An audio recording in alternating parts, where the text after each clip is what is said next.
a runaway girl, a sabotaged jet, a billionaire seconds from death. When 12-year-old Nadia Torres sprints across a Texas runway screaming about a bomb, she saves tech mogul Andre Cross from an assassination he didn't see coming. What begins as a moment of instinct becomes a storm of media frenzy, corporate conspiracy, and life-changing consequences. But Nadia didn't just stop a plane. She launched a future no one saw coming.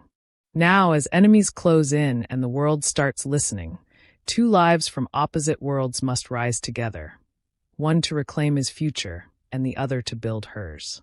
Hello family, welcome to True Life Stories. Please subscribe and leave a like for us, it means the world to us. Also share this video to your friends and loved ones and turn on post notifications so you don't miss future videos from us. Thank you as you do so. Sit back and relax as we dive into the story. The sun scorched the Amarillo tarmac like it was trying to melt the earth itself. Heat shimmered in lazy waves off the asphalt, blurring the horizon where the sprawling Texas flatlands met an empty, cloudless sky. Engines whined to life, loud and impatient, as the sleek white fuselage of the Crosstech Falcon X prepared for takeoff. The aircraft gleamed like polished ivory, its streamlined body reflecting both innovation and wealth.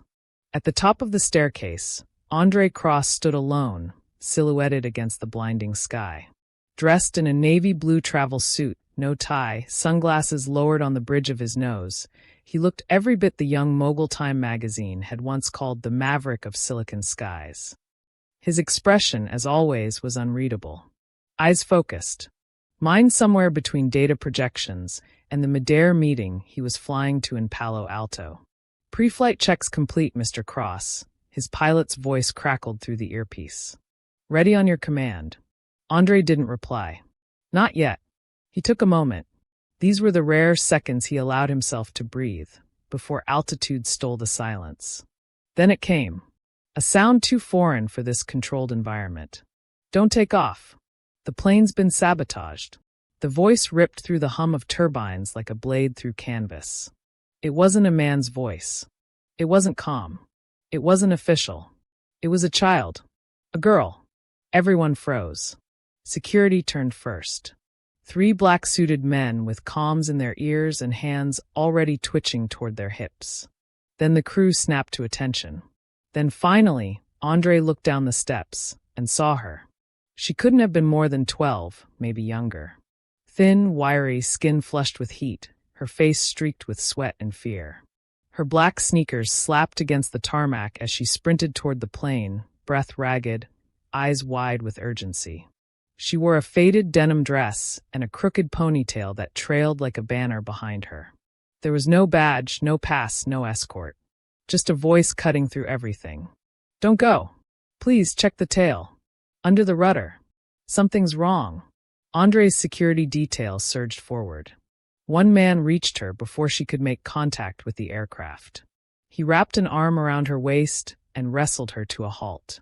She didn't fight back. She didn't scream. She pointed. There's something under there. Please. I swear I saw them. They put something on it. The security chief, Tessa Hale, glanced up the stairs toward Andre, who had yet to move. Her brow furrowed. The girl was clearly in violation. This was a high-security facility. They'd trained for intrusions like this. But there was something off about this one. Not malicious. Not crazy. Just real. Mr. Cross, Tessa asked over the radio. You want her detained? Andre didn't answer immediately. He studied the girl. Her lips were cracked. Her breath wheezed like she'd run a mile in steel boots. But her eyes, those struck him. They weren't wild. They weren't begging for attention. They were terrified. Without looking away, Andre pressed his earpiece. Hold the departure. Call in a tech. Check the tail assembly. Right under the rudder. Exactly where she said. There was a pause. Sir, Tessa replied, clearly uncomfortable. She's just a... I said check it. He was already descending the steps. The tech team, half puzzled, half patronizing, moved toward the rear of the aircraft. The head mechanic knelt first, peering into the crevice beneath the rudder. A moment later, his tone changed. We got something here, he said, backing out quickly. Wires. Device. Timer. Red diode. This isn't ours. The silence that followed hit heavier than a gunshot. Andre's eyes narrowed. The girl sagged against the guard restraining her, relief mixing with tears. "Let her go," Andre said, his voice calm. Cold. The security officer hesitated. "I said let her go." The man stepped back, hands up. The girl collapsed to her knees, gasping, hugging herself as though she wasn't sure what world she'd just pulled herself into. Andre crouched in front of her, removing his sunglasses. The polished tech billionaire was gone. In his place was a man staring at the fragility of chance. "What's your name?" he asked softly. She looked up, blinking through the sun and sweat. "Nadia," she whispered. "Nadia Torres." He nodded slowly. "You just saved my life, Nadia Torres." And behind them, the bomb squad began its careful disarming. The pilots radioed the tower, and somewhere in the hazy skyline of Texas, a quiet war between ambition and survival had just begun. The chaos didn't explode. It settled slow and thick, like fog over glass. The bomb squad arrived within minutes, escorted by Homeland Security agents in black SUVs that rolled up like a parade of bad news.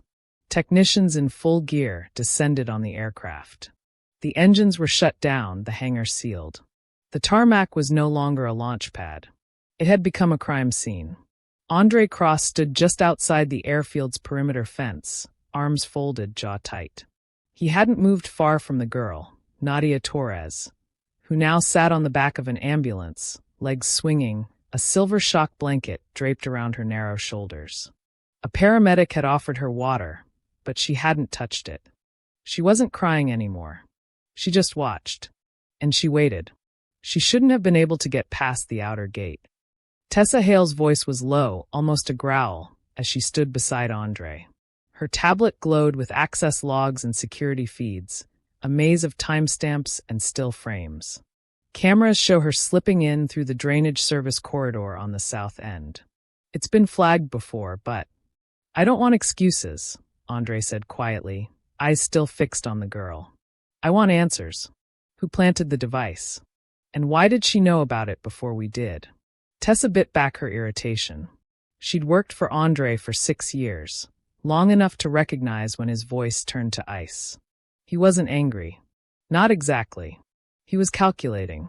The kind of silence that built empires. Or burned them down. It wasn't until nearly an hour later, when the chaos had ebbed into routine, when agents talked into radios instead of shouting and reporters had been pushed far enough back behind barricades, that Andre finally approached Nadia again. She was still sitting there. Same spot. Her feet barely touched the ground. He crouched down to her level, arms resting loosely on his knees. "You okay?" She looked at him without nodding. Her dark eyes, wide and clear, were older than her voice. "I didn't know if you'd listen," she said. "You screamed like someone who needed to be heard." A long pause. "My grandma says most people only listen to power or pain." "What made you shout?" he asked. "You didn't just guess. How did you know?" Nadia hesitated. Her fingers tightened around the foil blanket. "There's a garage on 32nd Street, she said slowly. "Near the old meatpacking lot. I walk past it on the way to the store sometimes. Yesterday, I saw 2 guys there working on something. Like real quiet. One of them had a cross-tech badge." Andre's brows lifted slightly. "They were talking about a tail panel. Rudder casing. They didn't see me, but I heard one of them say, 'He won't make it to California.'" She blinked. "Then I saw them push a black crate under a tarp with an FAA sticker on it. So I came back today, waited." Andre didn't speak for a moment. "You risked everything," he wanted to say. "For a stranger. For me." But instead he asked, "How'd you get to the runway?" "I slipped through the back fence and followed the baggage truck. They don't check under it when it leaves the hangar." She shrugged. "I've been watching stuff like this for months. You'd be surprised what nobody sees." He smiled, not out of amusement, but admiration. Sharp. Observant. Tactical. This wasn't a lucky kid. This was a mind the world would overlook unless someone gave it space to grow. "Where do you live, Nadia?" he asked. She hesitated.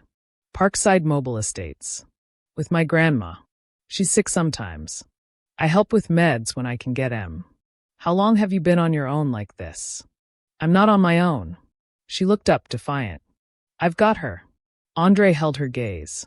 He saw the walls she'd learned to build, the adult woven into a child. And yet, still, something hopeful flickered there. Something she hadn't quite given up on. He stood. Then, without a word, he walked to his car, pulled out his phone, and made a call. Get me a private physician to Parkside Estates within the hour, he said. Elder care specialist. Full diagnostic. Set up recurring support and cover the insurance gap. Tessa turned to him, brow raised. Personal gesture? No, Andre replied. Necessary one. He paused. And have someone drive her home. She's not going back alone. By dusk, it was everywhere.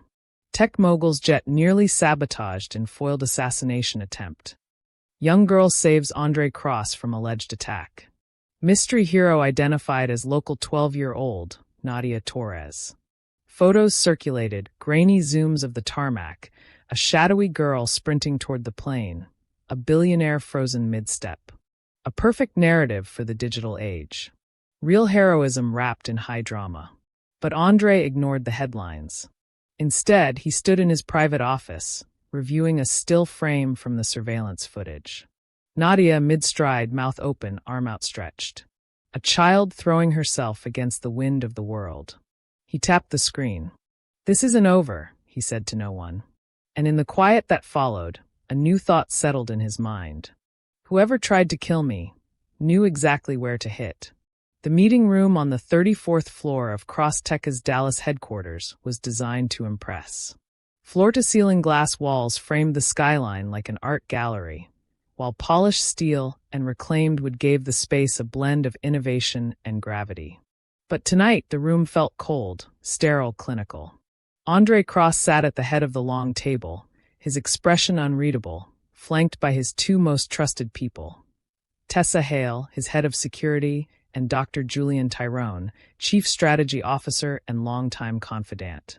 On the screen behind him, a blueprint of the Falcon X's rudder system glowed in ghostly blue, slowly rotating.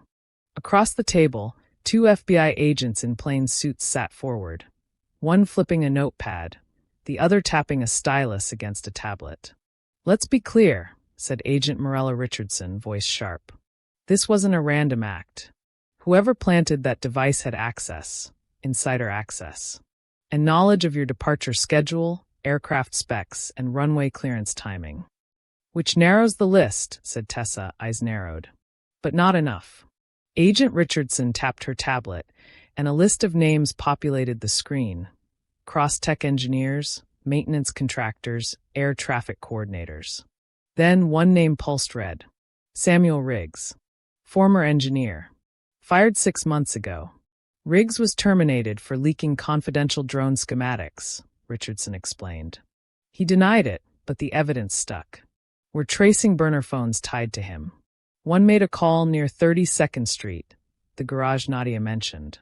Andre leaned back, his gaze cold. Riggs wouldn't have acted alone. He's smart, but not this smart.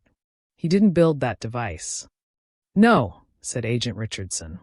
But we're looking at who might have given him the tools. Julian frowned.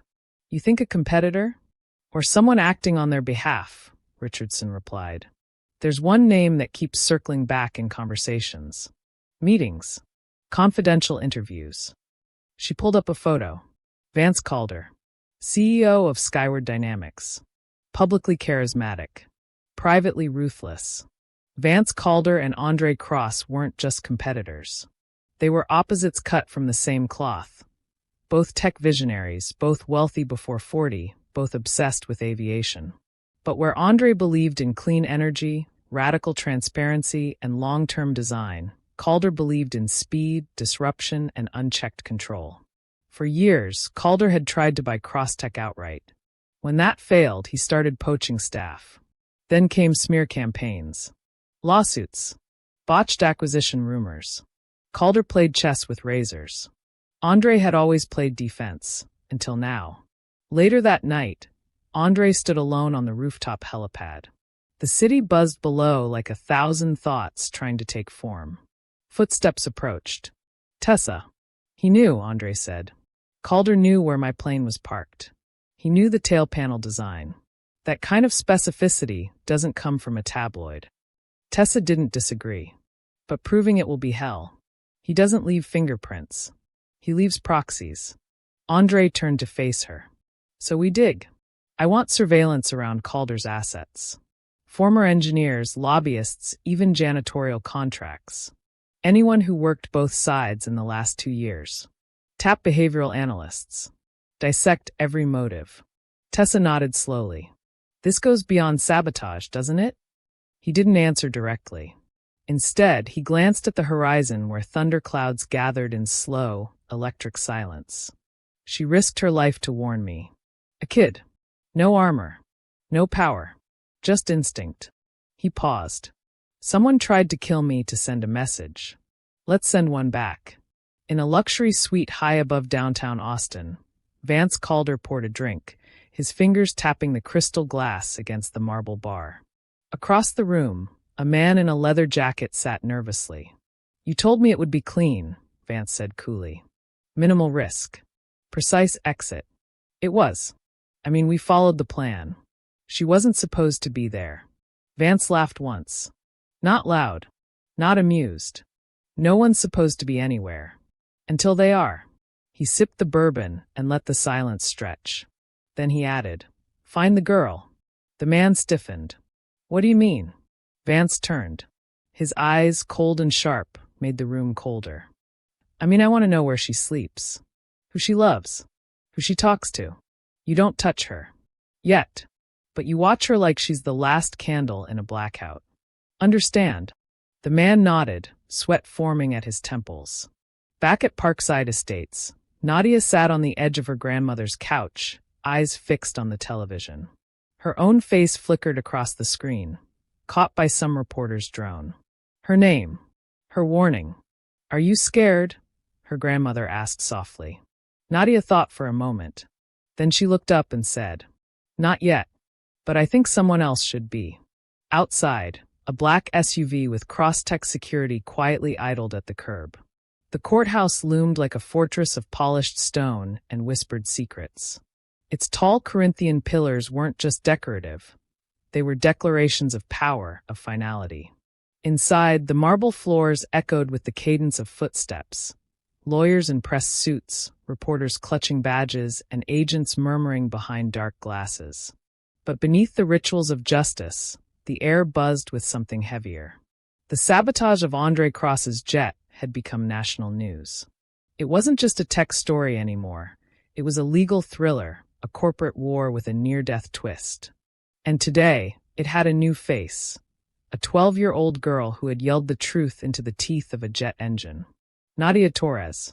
This is going to get ugly, said Tessa, adjusting her earpiece as she and Andre sat outside the courtroom. Calder's lawyers are going to spin this. Paint you as opportunistic. Her as unstable. Andre didn't look up from the statement he was editing. Let them try. Her testimony. Are you sure she's ready for that? He paused. She's stronger than any of us. She saw it, heard it, risked everything to stop it. The truth is her shield. Tessa exhaled. Still, she's a kid. No, he said quietly. She's the reason I'm alive. The courtroom was theater. Everyone knew it. The gallery was packed. Media lined the back, scribbling, live-tweeting, whispering into recorders. Vance Calder sat across the aisle in a charcoal suit so tailored it looked poured onto him. He didn't flinch. Didn't blink. He exuded innocence in the most performative way possible. His lead counsel, a smooth, silver-haired tactician named Roland Markham, stood and began his preamble. Ladies and gentlemen, he said, voice smooth as silk, we live in an age of paranoia, where an unfortunate coincidence becomes conspiracy, where a frightened girl's story becomes the lever for $1 billion empire to swing the court of public opinion. He turned toward Nadia. She is brave. No one disputes that. But brave and accurate are not always the same. Nadia didn't shift in her seat. She stared ahead, steady. The bailiff called her name. The room quieted. As she stepped onto the witness stand, her legs trembled slightly. But when she reached the seat and turned to face the room, a calm came over her like a second skin. Andre watched with something close to awe. The prosecuting attorney approached. "Nadia, can you tell the court what you saw the day before the incident?" She nodded once. Her voice didn't crack. "Two men. In a garage near 32nd Street. One had a Crosstech badge. They were working on a casing that looked like the bottom of a jet. They talked about timing. Said, he won't make it to California. I remembered the logo. I remembered the numbers on the box." The prosecution pulled up grainy surveillance stills from the garage. One of the men was Samuel Riggs, the disgraced ex-employee. The other was still unnamed, his face obscured. Nadia pointed. "That's him. That's the one who placed the device." Markham approached now, slowly. "Nadia, it's possible you misheard, isn't it? It was a hot day. Maybe you were confused." "No. You say you were walking by. Not inside. That makes your angle difficult. Can you be sure what you saw?" "I know what I saw," she said. Markham leaned forward, voice softening. "You've had a hard life, haven't you? Maybe this attention feels good. Like someone finally listened." A long pause. Nadia blinked. Then, softly. "They never do. Not unless you scream. And when you do, they either call you a liar, or they try to make you small." She turned to the jury. "But I'm not small anymore. Not after what I saw. Not after what I stopped." Markham stepped back, subtly shaken. Later, the FBI presented encrypted messages traced back to Calder's office. Conversations about pressure points, timelines, and removing obstacles. One referenced Project Runway Silence. The name alone was damning. The final blow came when a whistleblower, one of Calder's former private contractors, took the stand. He testified that Calder had been planning Andre's accidental exit for over a year. The sabotage wasn't spur of the moment. It was calculated, funded, methodical. The courtroom gasped. Vance Calder clenched his jaw, but said nothing. Outside, the reporters swarmed the steps. Andre didn't speak. He placed a hand on Nadia's shoulder as they descended into a waiting car. Around them, camera flashes lit up the evening sky like artificial lightning. In the back seat, Nadia finally spoke. "Did we win?" Andre looked at her, thoughtful. "Not yet," he said. "But we took the first swing." And far behind them, the courthouse stood against the sunset. No longer just a building, but a battleground where a child's voice had shattered the weight of power.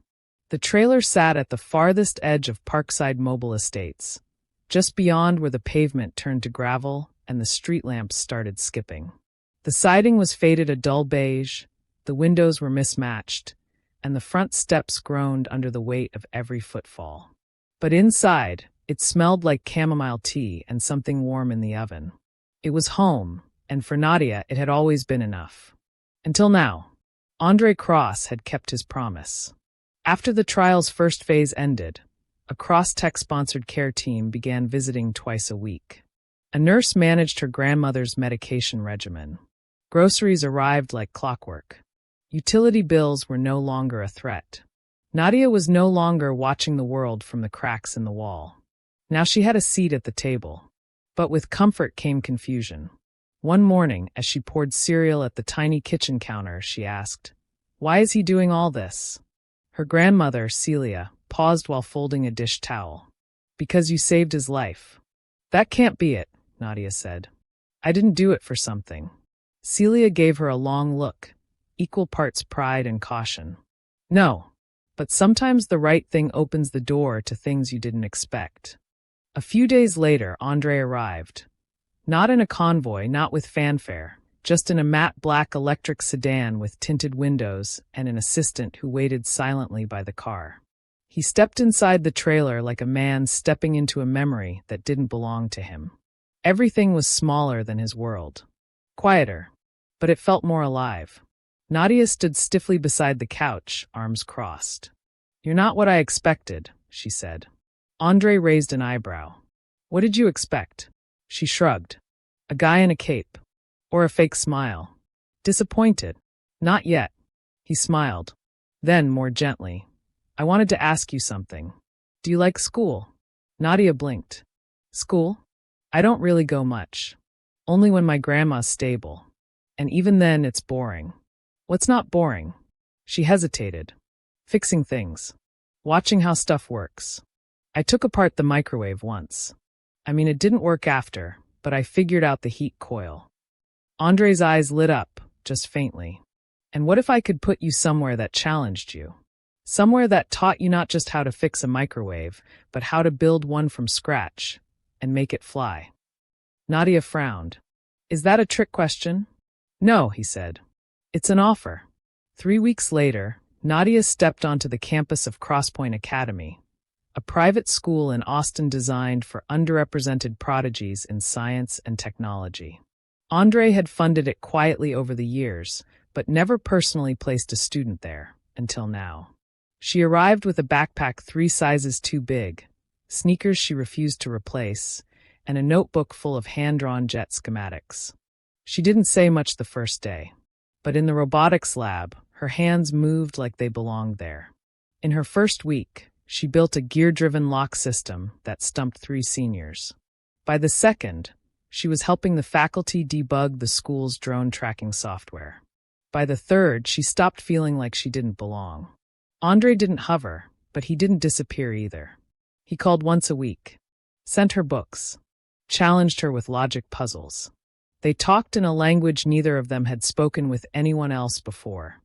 The language of driven minds, haunted by questions and built for precision. One afternoon, during a campus visit, he asked, "Do you know what CrossTech actually does, Nadia?" She smirked. "Make planes and beat people in court." Close, but not quite. He paused. "We invent. We build for the future. But until now, we haven't been building it for people like you." Nadia tilted her head. "Why now?" Andre looked at her, and for a moment, the boardroom billionaire vanished. There was only the man who had once stood on a staircase, looking down at a girl who changed everything. "Because I didn't know what I was missing," he said. Nadia began writing her own programs, tinkering with simulations. Her teachers said she was years ahead of her age group. But what caught their attention most wasn't her speed. It was her vision. She didn't just want to pass tests. She wanted to change things. "I don't want to make better planes," she told her mentor once. "I want to make ones that never crash." In the evenings, she sat on the rooftop of the dormitory, sketching propulsion ideas under the stars. Below her, the city buzzed. Around her, the world waited. And above her, the sky didn't seem that far anymore. It started with a blog post, then a tweet, then a string of viral headlines. Tech billionaire sponsors child who saved his life. A new Cinderella or PR spin? Andre Cross adopts 12-year-old girl from trailer park. Marketing move or moral duty? Who is Nadia Torres, and why is she the face of a corporate redemption arc? By the end of the week, Nadia's name was everywhere. News anchors dissected her backstory. Paparazzi hovered outside Crosspoint Academy. Talk shows debated Andre's intentions. The story had shifted. It was no longer about sabotage. It was about power, perception, and control. In the sleek glass tower of CrossTech, Andre paced his executive conference room. Headlines blinked across the room's touch-wall monitor. Social media sentiment graphs spiked red, then blue, then red again. "Damage control?" he asked, voice clipped. Julian Tyrone stood nearby, arms crossed, trying not to show concern. The press loves an underdog, but they're suspicious of fairy tales. "She's not a story," Andre said. "She's a person. Try telling that to the internet." Tessa chimed in from the corner. "You want me to issue a legal cease and desist to the blogs digging through her past?" "No. That'll only make it worse." Julian sighed. "You've walked into a moral trap, Andre. The world doesn't know how to handle sincerity from people like you. Either you're a savior or a manipulator. Never human." The school's administration reluctantly agreed to a single media appearance to set the record straight. Nadia sat across from a reporter in a sunlit garden on campus. She wore her Crosspoint uniform, blazer slightly too big, fingers fidgeting in her lap. The interviewer smiled gently. "So, Nadia, People are saying Mr. Cross saved you. Do you see it that way? Nadia blinked.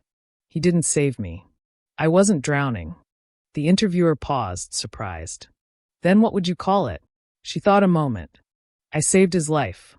Then he gave me a ladder. A ladder? Yeah, the kind you climb. But it's still up to me to take the steps. That night, Andre found her on the rooftop garden of the academy dorms. She sat on the ledge, hoodie pulled over her head, watching the skyline flicker. You good? He asked. Nadia nodded without looking at him. They think I'm your project. You're not. I know. But that doesn't stop them from talking. Andre sat beside her. The wind tugged at his blazer. They don't like that we don't fit in a headline, he said. But we don't have to. We just have to be real. She turned toward him, eyes sharp. Then stop hiding. You're afraid of letting people see the part of you that cares. He met her gaze and, for once, didn't deflect. I care too much. That's the problem. A week later, Andre appeared on a national broadcast. Not with a speechwriter's script, but with his own words. The host asked pointed questions. He answered every one. No, I didn't adopt her, he said. She's not a charity case. She's not a publicity stunt. She's a genius who saved my life and reminded me that our systems fail the very people we should be investing in. The host leaned in.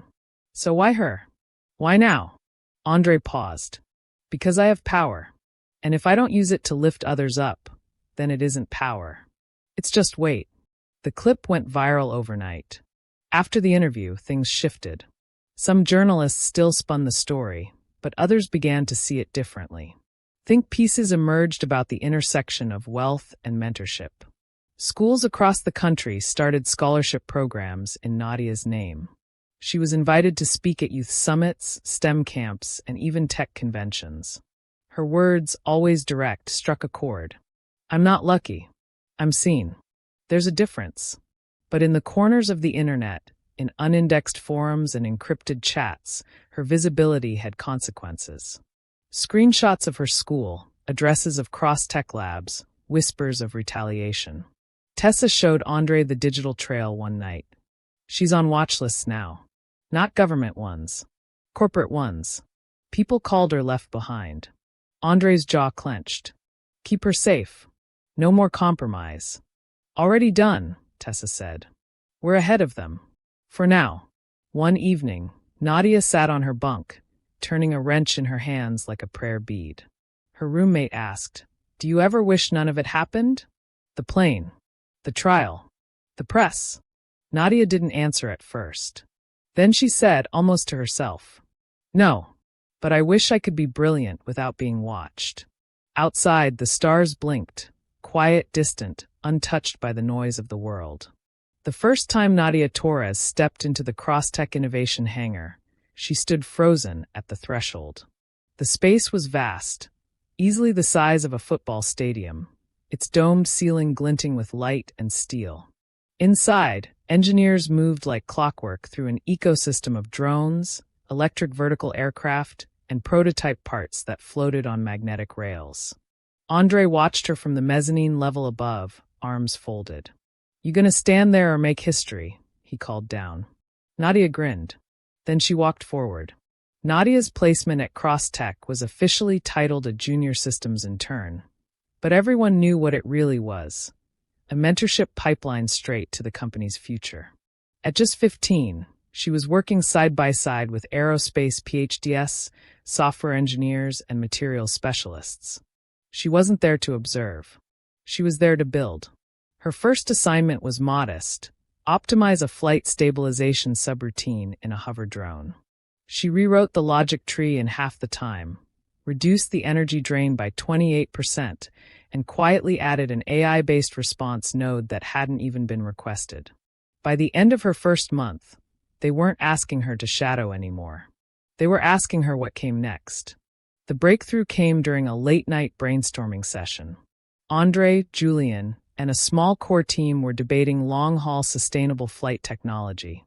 Jet propulsion systems that didn't rely on fossil fuels or even lithium-ion at scale. The conversation drifted toward dead ends, stalled patents, government regulations. Nadia, who had quietly slipped in with a smoothie and a sketch pad, finally spoke. "What if we ditch combustion entirely?" she said. Julian chuckled. "You planning to break physics before midnight?" But Andre tilted his head. "Go on." She pulled out a napkin with scribbled designs. Ion propulsion turbines adapted for mid-atmospheric travel, powered by graphene capacitors and ambient voltage harvesting. Everyone stared. "It's not impossible," she said. "It's just not traditional. Like me." The room fell silent. By morning, the concept was greenlit. Within a year, the first working prototype stood on the test field, sleek, silent, shaped like possibility. They named it the Nadia one. He never said the word proud, but Nadia saw it in the way Andre watched the test launch from behind the observation glass. Hands clasped, eyes steady. The engine roared with barely a whisper, climbing into the clouds with a grace few machines ever achieved. She turned to him. "You ever think you'd build something that didn't need fuel? I never thought I'd meet someone who didn't need permission." They stood side by side, watching their creation disappear into the sky. In a federal courtroom in D.C., Vance Calder was sentenced to 20 years without parole.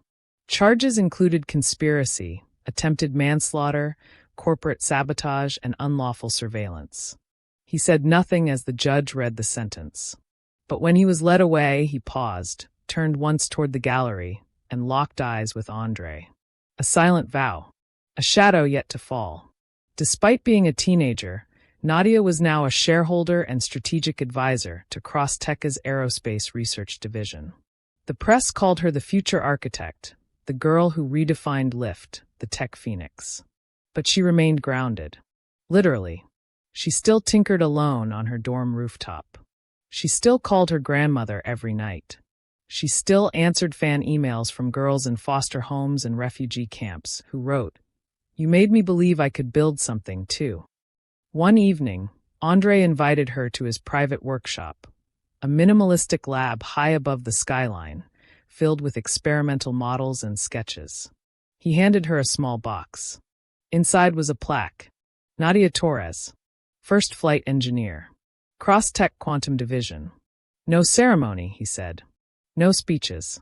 Just truth." Nadia looked at the plaque, then up at him. "I used to think you were cold," she said. "I used to be. Not anymore." He considered. "Then. Now I'm something else. Because of you."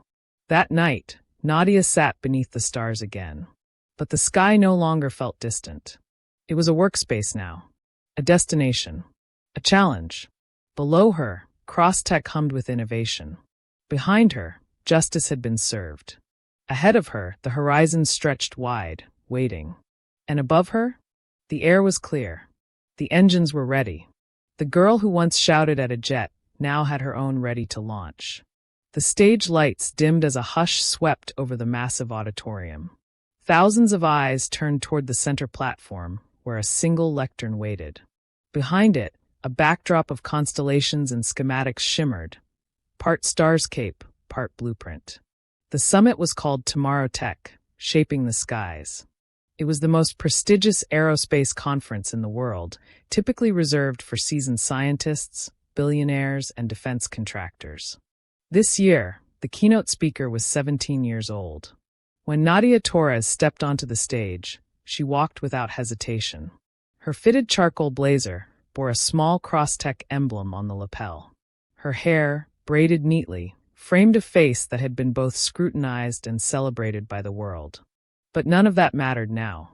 Because tonight, she was standing not as a story, or a survivor, or a symbol. She was standing as an engineer. She placed a simple tablet on the lectern and looked out over the room. 4 years ago, she began, I ran across a runway and shouted into the wind. Not because I was brave, but because someone had to say something. I didn't know who was listening. I didn't know if it would matter. But I knew that silence would be worse. She paused. The audience was rapt. Since then, people have asked me 100 times how I got here. They say I was lucky, or that I met the right billionaire, or that I was at the right place at the right time.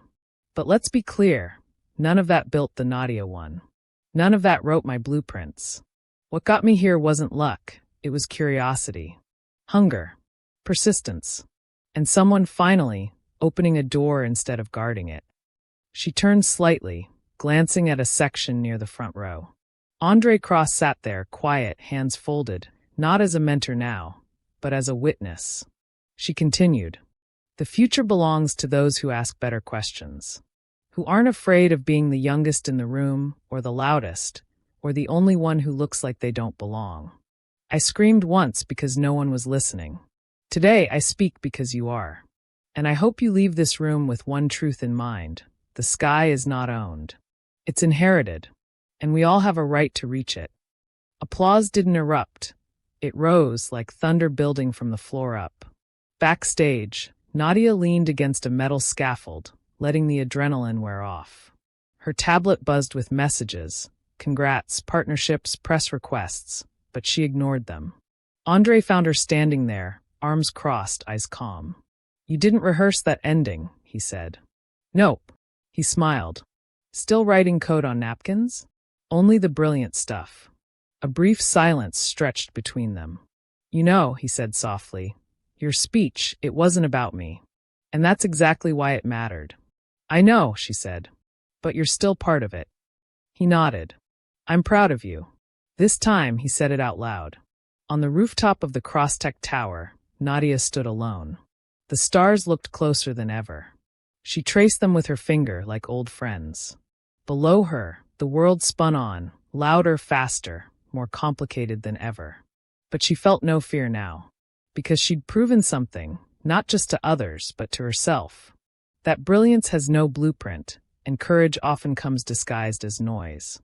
The sky didn't belong to kings or tycoons or dynasties. It belonged to the ones who dared to shout, who refused to be quieted, and who built wings out of every no they were ever given. And tonight, for the first time, the sky belonged to her. We have come to the end of the story. I hope you enjoyed it. Leave a like and subscribe to my YouTube channel for more interesting stories.